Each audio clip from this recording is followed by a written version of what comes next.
कुरुंदवाडमध्ये महाशिवरात्रीला भरणारी कृष्णा वेणी यात्रा पुन्हा एकदा वादाच्या भोवऱ्यात सापडली आहे। यंदा पाळण्यांसाठी जागा देण्याचा मुद्दा वादग्रस्त ठरलाय। या यात्रेत मनोरंजनासाठी पाळणे लावणारे व्यावसायिक येत असतात।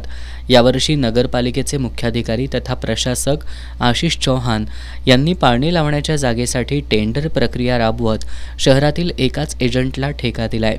या पद्धतीमुळे अन्य व्यावसायिकांवर अन्याय होईल, तसंच ठेका घेतलेल्या एजंटाकडून मनमानी पद्धतीने दर लावले जातील अशी भीती व्यक्त करत कुरुंदवाड शहर सर्वपक्षीय यात्रा समितीनं नगरपालिकेसमोर निदर्शनं करत मुख्याधिकाऱ्यांच्या निर्णयाचा निषेध केला।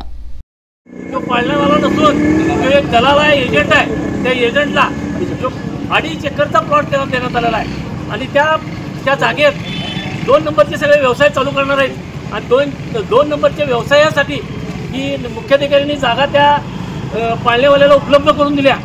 हे आम्ही सर्व पक्षाच्या वतीनं त्याचा जाहीर निषेध करतोय। मुख्याधिकाऱ्यांनी यात्रा समितीच्या पाळण्यांसाठी समन्यायी जागा वाटपाच्या मागणीचा विचार केला नाही, तर शिवतीर्थाजवळ समांतर यात्रा भरवून पाळणावाल्यांना जागा देऊ असा इशारा समितीने दिलाय। प्रशासक चौहान यांना याबाबतचं निवेदनही देण्यात आलंय। या निवेदनाचा विचार झाला नाही तर 6 मार्चला कुरुंदवाड बंद ठेवू असा इशाराही समितीने दिलाय। जो 100 रुपये आणि 70 रुपये एक जर पाळणा झाला तर 100 रुपये आणि 70 रुपये दर करणार नाही। जर ही 4 पाळणं झाली तर किमान 50 रुपये दर 40 रुपये दर होईल अशी आमची विनंती होती। ती आमची विनंती मुख्याधिकाऱ्यांनी सपशेल अशी धुडकावून लावली।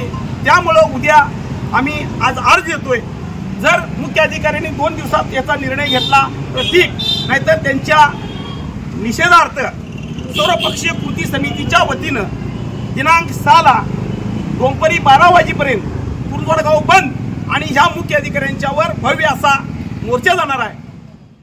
यावेळी शिवसेना जिल्हाप्रमुख वैभव उगळे, दयानंद मालवेकर, सुनील कुरुंदवाडे, सुरेश बिंदगे आदींनी मनोगत व्यक्त करत मुख्याधिकाऱ्यांच्या भूमिकेवर नाराजी व्यक्त केली। यावेळी बबलू पवार, आयुब पट्टेकरी, तानाजी आलासे, पप्पू पाटील, रघु नाईक, अप्पासाहेब भोसले, अभिजित पाटील, अक्षय आलासे, धम्मपाल ढाले, महावीर आवळे, प्रवीण खबाले आदी उपस्थित होते।